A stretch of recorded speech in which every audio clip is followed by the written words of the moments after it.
नमस्कार। आज हम आपको एक बहुत ख़ास बात बताने जा रहे हैं और वो बात है रूस के संबंध में। भारत और चीन के बीच तनातनी है। आपको भी पता है कि एलएसी पर भारत और चीन दोनों तरफ से 50-50 हज़ार जवान तैनात कर दिए गए हैं। लेकिन क्या आपने कभी इस बात पर गौर किया कि भारत और चीन की इस तनातनी को दूर करने में रूस क्यों दिलचस्पी ले रहा है? रूस को इसमें क्या फ़ायदा है? वैसे भी आपको अगर याद हो या आप अगर ख़बरों को पढ़ते हो तो आपको ये पता है कि रूस ने हाल ही में भारत को कहा था इस तनातनी के बीच कि वो S-400 की डिलीवरी करेगा। और यहाँ तक कि मॉस्को में ख़बर तो ये भी है कि मॉस्को में बाकायदा उसका अभ्यास भी कराया जाने लगा भारत के लोगों को, भारत के वैज्ञानिकों को और यहाँ की सेना के लोगों को। लेकिन सबसे बड़ी बात कि क्यों आखिर रूस चाहता है कि भारत और चीन के बीच का विवाद ख़त्म हो जाए, तो इसके पीछे की सबसे बड़ी वजह है कि रूस को अगर सुपर पावर बनना है तो उसका रास्ता है एशिया। एशिया जहां चीन भी है, जहां भारत भी है और जहां अफ़गानिस्तान जैसे मुल्क भी हैं। अफ़गानिस्तान में आपने देखा होगा कि 2 साल पहले रूस ने कोशिश की थी कि वहां पर शांति स्थापित हो जाए और इसके लिए बाकायदा 10 से 12 देशों की एक सम्मेलन बुलाई गई थी और सम्मेलन में बाकायदा अफ़गानिस्तान से शांति बहाल करने को कहा गया था। और कैसे बहाल होगा, रूस ने बाकायदा इसका फॉर्मूला भी समझाया। अभी पिछले हफ्ते हमने देखा कि मॉस्को में जब शंघाई कोऑपरेशन सम्मेलन चल रहा था तब रूस के विदेश मंत्री ने भारत और चीन के विदेश मंत्रियों के बीच हुई मुलाकात में उन्होंने शिरकत की और तब उन्होंने 5 पॉइंट एग्रीमेंट जो हुआ था भारत और चीन के बीच, उसमें उन्होंने कहा कि दोनों देश सहमत हो गए हैं, अब सेनाएं एलएसी से हट जाएंगी।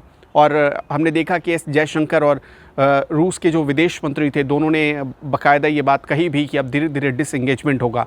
लेकिन डिसएंगेजमेंट अभी नहीं हुआ है। फिर भी रूस हमेशा वो भारत को भी समझाता है और चीन को भी समझाता है।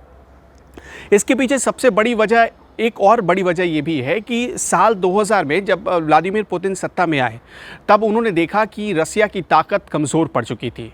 जो रशिया कभी सुपर पावर माना जाता था उसकी ताकत धीरे धीरे कमज़ोर पड़ रही है और इसकी वजह से एशिया में उसकी पहचान, उसकी रिकग्निशन वो कम होती जा रही है।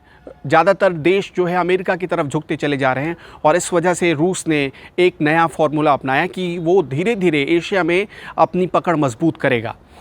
और इस वजह से सबसे पहले उसने अपने भरोसेमंद दोस्त भारत को चुना और भारत के साथ धीरे धीरे वो आगे बढ़ा। फिर बाकी देशों को आपने देखा कि अफ़गानिस्तान में और तालिबान में जिस तरह से द्वंद्व चल रहा था, अफ़गानिस्तान के भीतर जैसे हालात बन रहे थे उसे रूस ने सुलझाया। फिर अब भारत चीन के बीच के विवाद को रूस सुलझा रहा है और हाल में उसने बांग्लादेश जैसे देशों को भी आगे बढ़ने में मदद की। और ख़ास तौर पर जब 15 जून को जब गलवान घाटी में झड़प हुई थी उसके बाद रूस ने 23 नए विमान भारत को देने का फ़ैसला किया था और ये सुखोई विमान थे, आपको अगर याद हो, जिसमें 13 सुखोई विमान थे और बाकी मिग फाइटर प्लेन थे।